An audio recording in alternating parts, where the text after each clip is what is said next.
We first met up with Greg and Mary Ruth, the owners of Glen Resort, to talk to them about the history of the property and its potential hauntings. Hi, Mary Ruth. It's great. I'm Jesse. Pleasure Great to to meet you. have you here. Greg, that's Welcome. Great. Pleasure to meet you. Yeah, nice to meet you. Greg. Well, welcome to Glen Resort. Thanks, this is amazing. It Wow. is pretty incredible. We agree. All right, you want to sit down? Yeah, and we'd sit love and for talk? you guys to sit down. Definitely.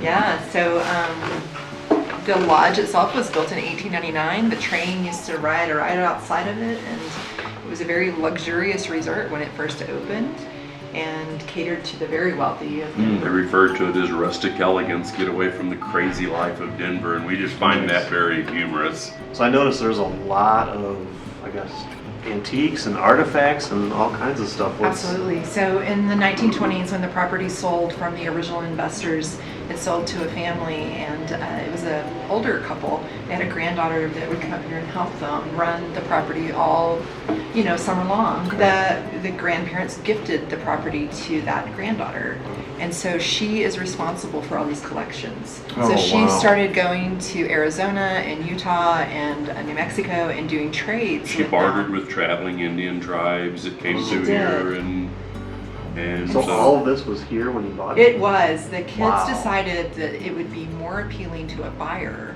if they left everything. So there's a lot of Native American artifacts here too? There are so many, and some of them are dated back to like 1000 AD, and we have no idea how she acquired those. Well, I It's- gotta tell you, it makes it creepy. Yeah, But in definitely. a good way. You definitely have those people that walk in here and definitely feel an energy. Oh yeah, immediately. we all felt that.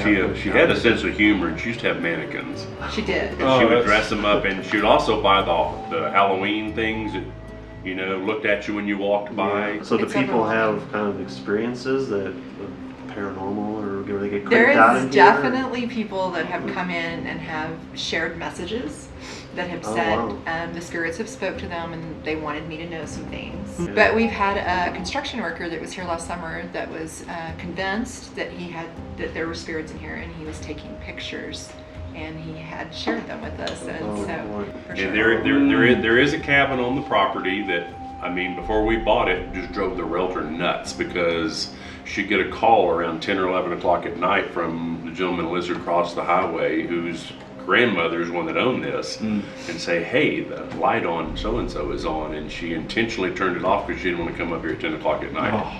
And then we had another contractor before we bought the place, is the one that stood at the top of the stairs, and he was frozen. He froze solid, and when he asked a couple of questions, and he just said, oh, heck no.